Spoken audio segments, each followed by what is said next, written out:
Jadi kali ini kita ingin membahas bab 1 yaitu hak asasi manusia. Oke teman-teman, jadi kali ini gue pengen nanya-nanya sini perihal bab 1.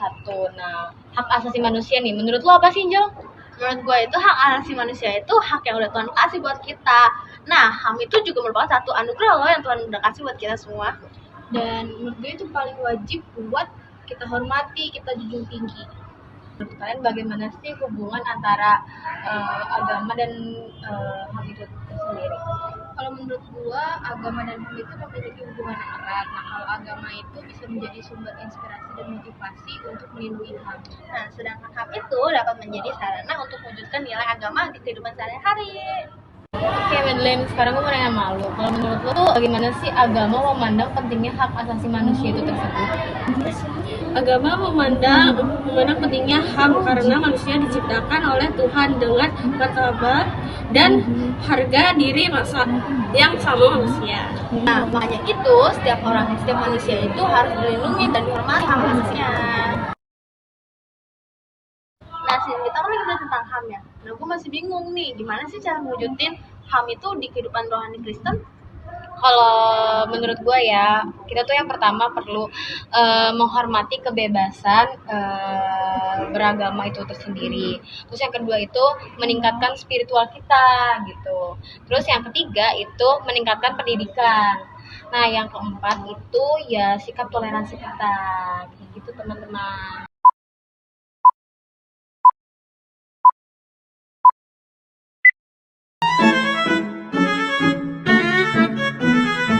Hai guys, jadi kali ini kita membahas bab 2 yaitu demokrasi dan hak asasi manusia. Mari kita lihat. Hanya aku mau nanya dong sama lu sekarang, kalau menurut lu tuh demokrasi partisipatif tuh dalam agama kayak gimana sih? Kalau menurut gua, sistem demokrasi itu yang melibatkan partisipasi aktif itu adalah warga negara dalam proses pengambilan keputusan. Madeline, gue mau nanya dong sama lu, kalau menurut lu tuh pandangan lu nih ya, demokrasi dalam agama tuh kayak gimana sih? Dalam demokrasi itu menurut dalam agama sistemnya pemerintahan yang memberikan kekuasaan pada rakyat untuk memiliki pimpinan dan menentukan kebajikan negara dengan tetap memperhatikan nilai-nilai agama. Oke, kali ini gue mau nanya sama kalian. Kalau menurut kalian tuh apa yang dapat dilakukan oleh umat beragama mengenai hak asasi manusia dan demokrasi di Indonesia? Menurut gue itu cara kita mempromosikan tentang demokrasi dan HAM di Indonesia itu kita harus mengedukasi diri sendiri dulu. Terus kita baru bisa mengedukasi masyarakat tentang HAM dan demokrasi. Serta mengambil tindakan untuk mempromosikan dan melindungi hak asasi manusia. Oke.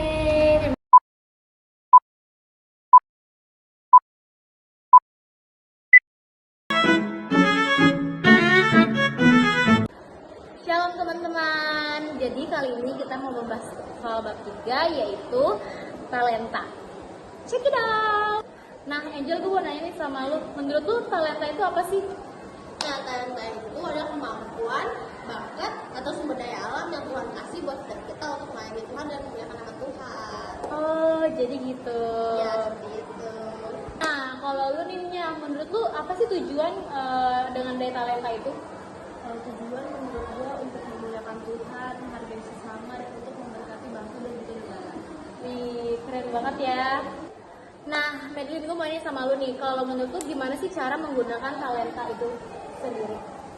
Cara menggunakan dan menggunakan talenta yang telah diberikan oleh Tuhan adalah dengan melakukan refleksi diri, mengenalkan kelebihan dan kekurangan dan serta percaya diri kepada Tuhan untuk memimpin dan memberi kekuatan. Oke. Nah, menurut lu nih, Jel, gimana sih kalau misalnya kita sebagai umat Tuhan tuh gak melakukan atau menjalankan talenta yang Tuhan kasih itu? Kalau menurut gue sih talenta yang Tuhan berikan sama kita udah pasti hilang dong, pasti sia-sia gitu, dan kita nggak bisa jadi berkat buat orang lain. Terus juga kita jadi nggak bisa untuk memuliakan nama Tuhan deh. Oke, gue pengen nanya nih sama kalian berdua, menurut kalian tuh bagaimana sih peran orang Kristen dalam menggunakan talenta dan membangun dan memajukan bangsa? perannya menurut gue sih untuk membangun memajukan bangsa dan negara adalah menjadi agen perubahan. Oke, kalau menurut lo? Memberikan kontribusi yang berarti dalam berbagai bidang, setiap menjadi teladan baik dalam masyarakat. Oh, begitu. Nah, gue mau nanya-nanya nih sama kalian. Menurut kalian tuh talenta apa sih yang kalian miliki? Nah, gue nanya dari lu dulu, Minjal. Kalau gue sih gue suka nyanyi ya, jadi kayak mungkin talenta gue itu nyanyi, terus juga sering jadi singer lah di gereja gitu, setiap kayak ibadah youth. Terus juga gue suka dance, jadi gue bisa aja ngiringin dance di event besar kayak Natal, Paskah, atau ngiringin setiap ibadah. Terus juga gue juga lumayan suka sih sama anak-anak, jadi kayak gue bisa pelayanan buat sekolah gitu. Wih, keren banget. Kalau kamu? Kalau aku sama sih kayak Angel, aku juga suka nyanyi, jadi aku juga setiap minggu sering membantu pelayanan di singer. Terus juga kadang juga kalau misalnya lagi event kita juga dancing. Kalau kamu gimana? Aku sih juga sama kalian, tapi aku juga ke dancer. Soalnya dancer juga bikin ada reaksi-reaksi yang berbeda. Soalnya dansinya ada begini lah, ada begitu lah. Dancer banget gitu. Iya, keren banget. Kalau lu sih kan, lu punya talenta apa? Gue juga nyanyi sih, makanya gue pasti itu membantu singer ya kan kalau di gereja. Terus juga kahon. Jadi kalau misalnya ibadah pagi nih, ya kan kita main kahon. Kayak gitu.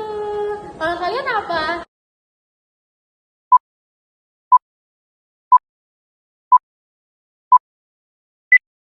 Shalom teman, jadi kali ini kita mau buat tentang bab 4 Allah pengasih dalam kehidupan bergereja. Check it out. Nah guys, kalian tahu kan Allah itu disebut pengasih dalam Alkitab. Nah, gue mau nanya, Allah pengasih itu maksudnya apa sih menurut kalian? Menurut gue dia nggak?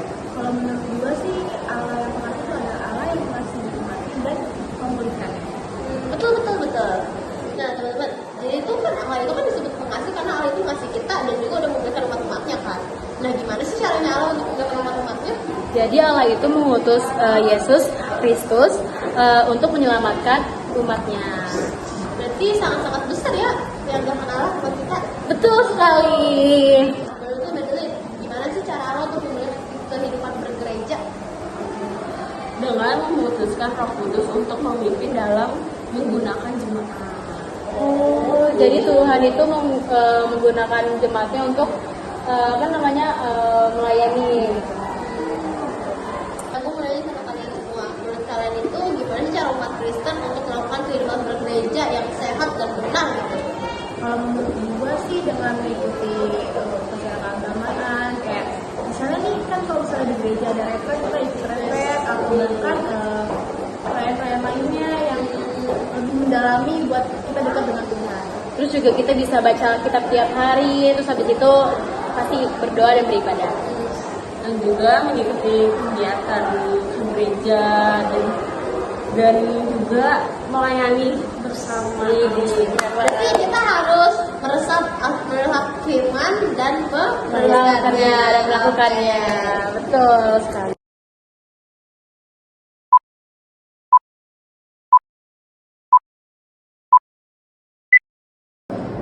Halo teman-teman. Jadi kita bahas bab 5 tentang Allah memberikan kehidupan bernegara dan berbangsa.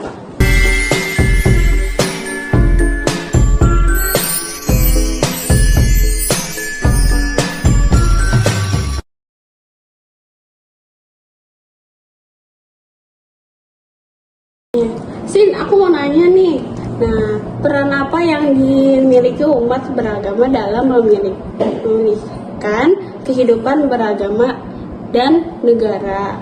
Peran yang dimiliki adalah umat beragama itu menjadi agen perubahan yang membawa perubahan positif dalam masyarakat. Ini mau nanya nih samanya, dasar apa yang digunakan umat Kristen untuk memuliakan kehidupan bangsa dan negara? Dasar yang digunakan itu adalah kasih sayang dan keadilan yang diajarkan oleh Yesus Kristus. Nih, aku mau nanya nih Jal, gimana sih Apa artinya Allah memulihkan kehidupan bangsa dan negara? Allah memulihkan kehidupan berbangsa dan bernegara itu artinya itu Tuhan telah memulihkan kehidupan kita menjadi kehidupan yang baru. Nih aku mau nanya sama kalian semua, bagaimana umat Kristen dimuliakan kehidupan bangsa dan negara di Indonesia Dengan menjadi warga negara yang baik, melakukan kegiatan sosial, Dan juga mempromosikan nilai-nilai keadilan dan kesetaraan. Jel, aku mau nanya sama kamu, Jel. Apa sih harapan umat Kristen dalam memulihkan kehidupan bangsa dan negara? Nah, harapannya itu supaya terwujudnya hidup yang lebih damai, baik, adil, dan sejahtera bagi kita semua. Gitu guys.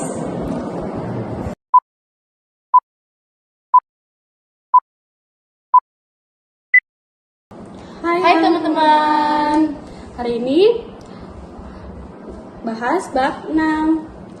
Kemuliaan sebagai dasar demokrasi dan hak. darah tinggi dia sama dia. Nah ini ya, Sin. Apa yang dimaksud dengan keadilan dalam demokrasi dan HAM? Keadilan berarti setiap individu memiliki hak sama dan dilindungi oleh hukum. Ya, mau nanya nih, bagaimana keadilan menjadi dasar demokrasi? Keadilan memastikan setiap individu memiliki suara yang sama dalam dilindungi hukum. Aku mau nanya nih, Jel, apa hubungan antara keadilan dan HAM? Nah, hubungan antara keadilan dan HAM itu saling terikat ya teman-teman. Jadi keadilan itu berguna untuk melindungi hak asasi manusia gitu. Udah. Oke, Madeline. Nih, jadi kita mau nanya nih ya, gimana sih cara untuk mewujudkan keadilan dalam praktik demokrasi? Keadilan mewujudkan dengan memastikan sukses dan sama ke proses dokumentasi dan pelindung hukum. Nah, Madeline kemudian apa sih yang dapat dilakukan untuk meningkatkan keadilan itu? Meningkatkan dasar masyarakat, memperkuat lembaga demokrasi.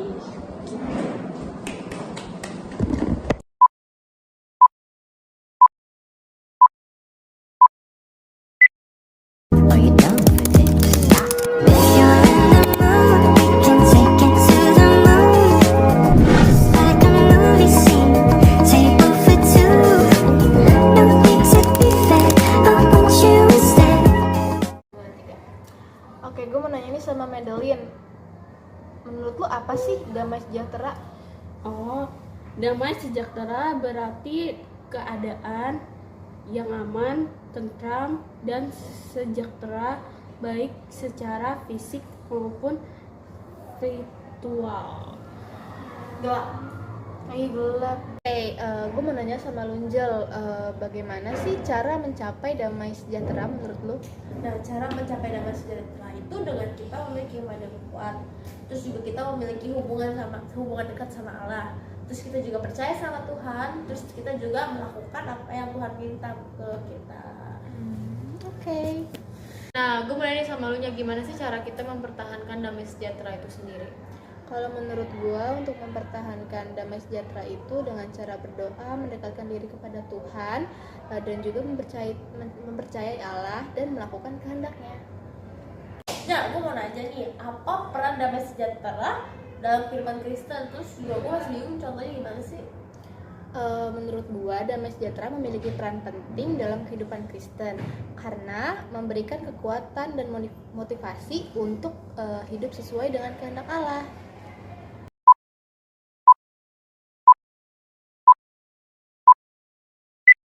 Kali ini kita akan membahas bab 8 tentang menjadi pembawa damai sejahtera. Are you down with it?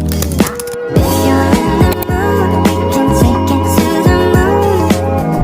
Like a movie scene, table for two. No need to be fair, I want you instead. Oke, kali ini gue mau nanya Mas Sinta, apa arti menjadi pembawa damai sejahtera? Berarti kita membawa kedamaian dan kesejahteraan dalam kehidupan.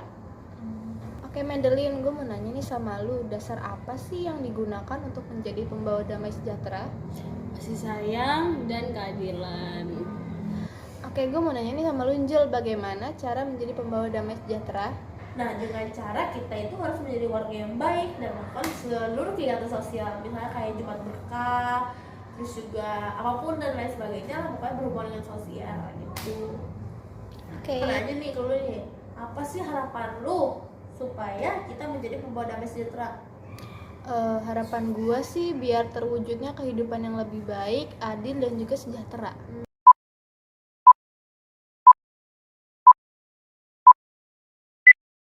Are you done with it?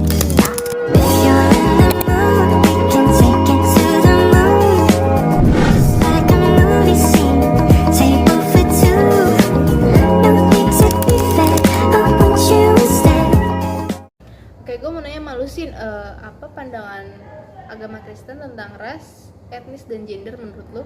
Kalau pandangan Allah itu semuanya sama. Sama lu Madeline, dasar kesetaraan ras, etnis dan gender tuh apa sih? Dasar kesetaraan ras, etnis, dan gender.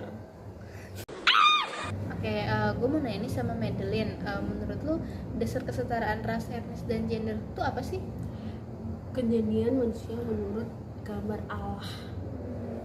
Kali ini gue mau nanya nih sama Sinta, bagaimana mengatasi konflik ras, etnis dan juga gender?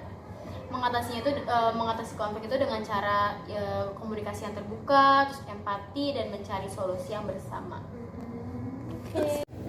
Nah, gue mau nanya juga nih sama lu, gimana sih cara menghargai perbedaan? Dan juga cara untuk mempromosikan kesetaraan. Menurut gue, tunggu, tanya. Aku mau nanya apa yang dilakukan dengan penduduk kesetaraan? Nah sekarang gue mau nanya nih sama kalian bertiga, bagaimana mengembangkan kesadaran dan kesetaraan? Yang pertama itu mengembangkan kesadaran dengan mempelajari. Terus juga kita juga bisa memahami pengalaman orang lain juga. Yang menghargai keragaman agama.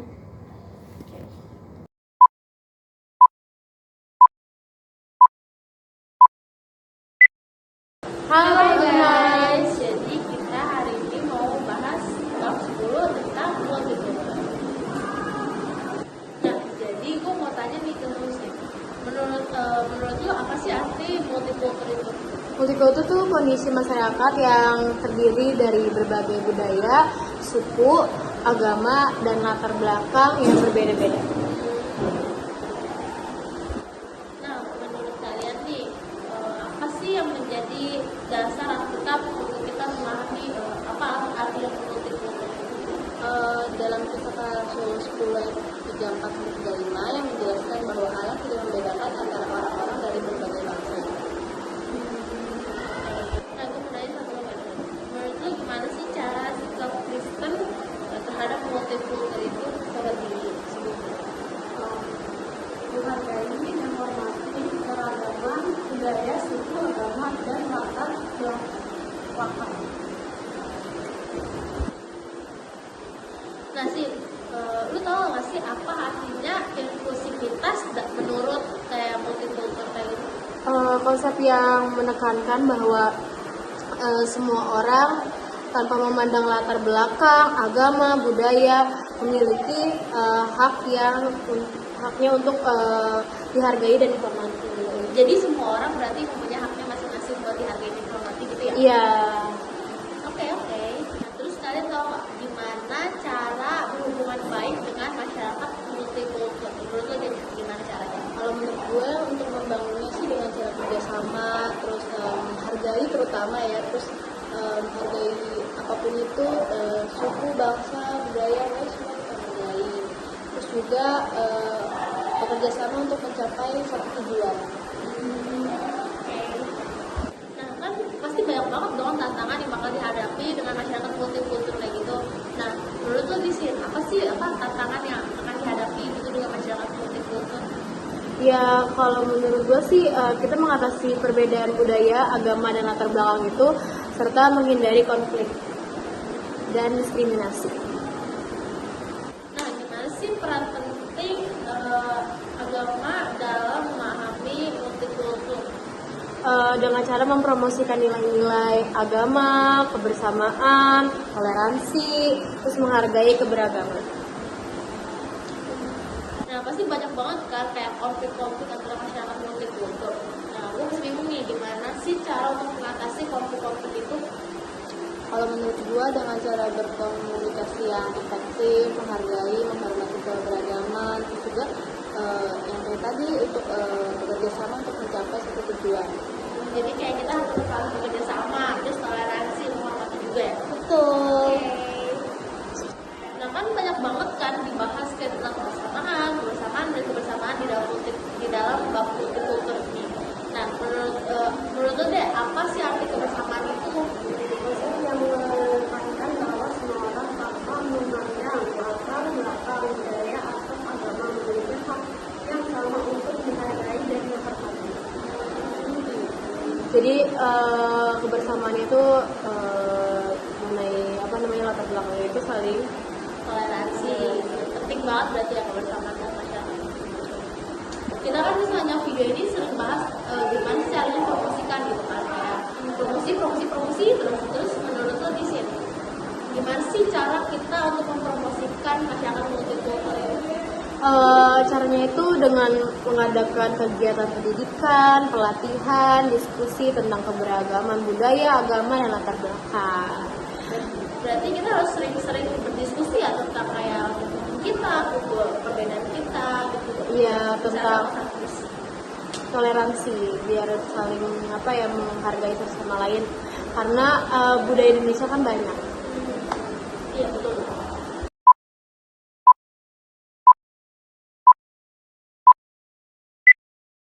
Halo guys, jadi kita mau bahas top 11 tentang kultur cipta. Mari kita bahas. Nah, kalian tahu nggak sih apa artinya tentang kultur cipta itu? Konsep yang menekankan bahwa semua ciptaan Allah, terus termasuk manusia, alam, seluruh ekosistem di muka bumi ini adalah milik hubungan yang erat, yang memiliki hubungan yang erat, saling terkait satu sama lain. Jadi kayak kita membutuhkan satu sama lain gitu lah ya. Betul. Oke, betul. Terus, menurut kalian lagi nih, dasar Alkitab apa yang memahami keutuhan kita? Gua sih dasar akibatnya di Kejadian 1 ayat 1 itu yang menjelaskan tentang penciptaan alam semesta dan manusia alam. Berarti benar-benar tentang penciptaan lah ya. Oke. Nah, sekarang apa dasar Alkitab untuk memahami keutuhan ciptaan? Menurut gua di Kejadian 1 ayat 31 yang menjelaskan tentang penciptaan Allah terhadap alam semesta ini sebagai kita manusia. Berarti kayak penciptaan Tuhan kita gitu lah ya, penciptaan dunia gitu. Oke. Terus gimana sih hubungan antara manusia dan alam dalam konsep keutuhan ciptaan itu menurut lo dulu? Dalam konsep keturunan ciptaan manusia dan alam memiliki hubungan yang erat dan saling terkait. Manusia memiliki tanggung jawab untuk merawat dan melestarikan alam. Oke. Berarti dari awal kita punya tugas yang penting banget ya buat merawat terus melestarikan alam-alam.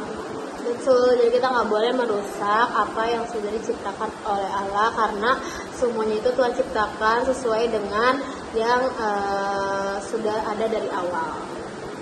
Semua itu sudah ditata rapi. Terus peran manusia dalam melestarikan keutuhan ciptaan Allah itu apa sih? Perannya itu yang penting dalam melestarikan keutuhan ciptaan dengan cara merawat, melestarikan alam, mengurangi dampak lingkungan dan mempromosikan keadilan sosial gitu. Jadi kita itu tugasnya adalah menjaga ekosistem yang ada di dunia ini. Berarti kita benar-benar nggak boleh sama sekali merusak. Iya, membuang sampah sembarangan tuh nggak boleh. Terus habis itu apalagi membuang limbah juga itu nggak boleh karena bisa mempengaruhi air yang kita konsumsi. Juga nggak boleh nembak buat sembarangan guys. Betul, nanti kita nggak punya oksigen yang baik ya. Nanti kita banjir gimana? Nanti longsor itu nggak baik ya. Nah, kan tadi si Sinta sempat ngebahas tentang kebutuhan ciptaan dan keadilan sosial ya. Apa sih kaitannya antara kebutuhan ciptaan sama keadilan sosial itu? Kebutuhan ciptaan dan keadilan sosial itu memiliki hubungan erat banget. Keadilan sosial memastikan bahwa semua orang memiliki akses yang sama terhadap sumber daya alam dan juga memiliki tanggung jawab untuk merawat dan melestarikan alam. Berarti emang keadilan sosial sama kebutuhan ciptaan alam itu kebutuhan ciptaan itu ada saling terkait gitu dong. Pengetahuan baru guys. Betul. Nah, itu mau nanya sama apa sih yang dimaksud dengan hal menurut konteks kebutuhan ciptaan? Pasar yang menekankan bahwa kebaikan bersama adalah prioritas untuk dalam melestarikan kebutuhan ciptaan. Berarti kebaikan bersama ini benar-benar prioritas utama kita ya. Singgung menanya sama lu, bagaimana sih hubungan antara kebutuhan ciptaan dan spiritualitas? Memiliki hubungan yang erat karena spiritual dapat membantu manusia memahami nilai-nilai.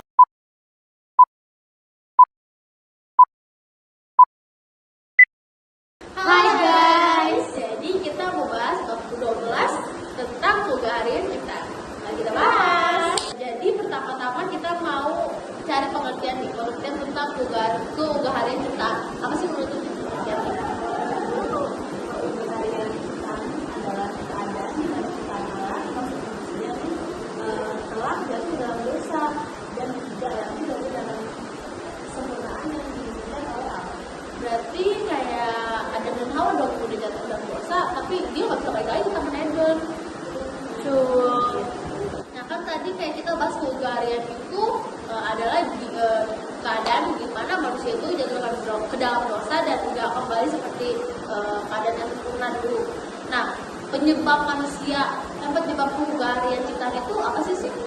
Penyebabnya itu karena manusia jatuh ke dalam dosa ya kan. Nah itu kayak cerita Adam dan Hawa yang tidak taat kepada Allah dan memakan buah terlarang yang Tuhan bilang untuk gak dimakan, dia malah melakukannya. Jadi dari situ telah terciptanya dosa. Nah kan tadi kan kayak kejatuhan manusia ke dalam dosa dan Hawa. Terus habis itu aku nanya, bagaimana harian ciptaan itu bisa merusak hubungan kita sama Tuhan? Harian penciptaan menyebabkan manusia menjadi terpisah dari Allah dan tidak lagi memiliki hubungan yang intim dengannya. Oh, jadi karena dosa, jadi kita tidak memiliki hubungan yang erat dan intim ya kepada. Berarti kita udah nggak bisa lagi dong ketemu sama Allah Kristus. Nah, apa sih yang terjadi setelah manusia itu sudah berdosa gitu? Berarti kayak harian ciptaan itulah. Iya, jadi manusia itu menjadi memiliki sifat dosa dan tidak lagi memiliki kebenaran dan kekudusan seperti yang diinginkan oleh Allah. Jadi kekudusannya itu tuh menghilang akibat dosa. Seperti itu. Nah tadi kan yang lu bahas itu kan tentang kayak gimana sih harian itu memberi dampak ke kita. Nah sekarang aku mau nanya, gimana sih harian kita itu memberi dampak ke alam semesta sih? Menyebabkan alam semesta itu menjadi tidak lagi sempurna dan memiliki kekurangan. Jadi karena hal itu ciptaan semesta itu, alam semesta itu memiliki ketidaksempurnaan dan memiliki kekurangan seperti itu. Jadi karena kesalahan kita sendiri berarti ya? Iya betul, karena kesalahan manusia yang sudah berdosa. Nah kan tadi itu yang kita bahas itu kayak dampak harian sama diri kita sendiri sama ciptaan alam semesta gitu ya. sekarang gue mau nanya, cara ngatasinnya gimana sih, cara ngatasin keluhannya kita itu? Kalau menurut gue sih dengan cara kita menerima juru selamat di dalam hidup kita, terus dengan cara lebih rajin lagi untuk mendengarkan firman-firman. Kayak juga taat ya sama Tuhan, dengar perintahnya Dia, supaya yang terjadi di pada saat Tuhan menciptakan Adam dan Hawa pertama kali tidak terulang lagi, melanggar hukum-hukum atau larangan dari Allah. Berarti kita harus bangun hubungan lebih dekat dong sama Tuhan. Betul. Cara rajin-rajin. Dan berdoa. Yes.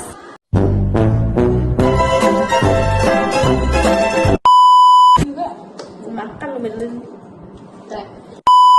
Beli melak. Enggak.